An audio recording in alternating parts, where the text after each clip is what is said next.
Question number 9, Phil Twyford. Thank you, Mr. Speaker. My question is for the Minister for Building and Housing. Does he agree with the Prime Minister that Aucklanders are getting wealthier because their house prices are going up? Mr. Speaker. Honourable Dr Nick Smith. Mr. Speaker, I agree with the full statement of the Prime Minister, where he also stated that the rate of increase is not sustainable, that growing supply is critical to containing ongoing increases, and that new measures like the government's tax changes would ensure that people buying a property for profit would pay their fair share. The PM statements are much more accurate than the shonky figures from the members on people with Chinese-sounding names. The order of the House. Supplementary question. Supplementary question, Phil Twyford. Why does he believe Aucklanders would prefer to see the paper value of their houses increase rather than their children and grandchildren being able to achieve the dream of owning their own homes? Mr. Speaker. The Honourable Dr Nick Mr. Speaker, Smith. this government is absolutely committed to people owning their own home, and that is why on the 1st of April we launched the Home Start scheme that is going great guns and helping thousands of New Zealanders get into their own home. I would remind the member that the biggest increase in house prices, where houses were significantly less affordable than they are today, actually occurred during the 9 years of the previous administration.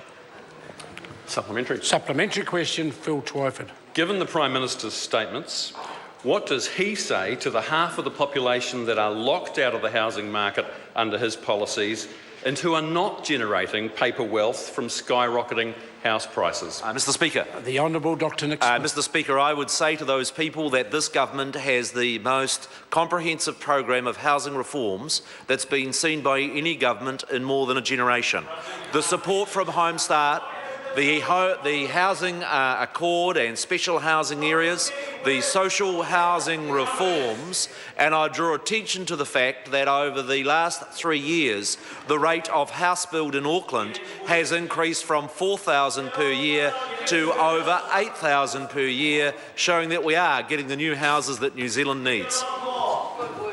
Supplementary question, Phil Twyford. Is this political calculation that enough voters are happy with skyrocketing house prices why his government has done nothing meaningful to tackle the causes of the housing crisis and prefers to roll out an endless procession of grudging half measures and tinkering and dabbling that makes no difference? Mr. Speaker. The Honourable Dr Nick Smith. Mr. Speaker, it's rich for the member to describe them as half measures, because when we passed the special housing areas legislation to open up new areas in housing, that member put my face on a billboard all over Auckland saying that I was going too far. He can't have it both ways.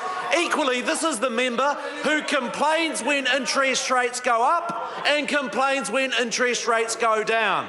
The truth is the member for moaning, not solutions. Not working. Question number 10,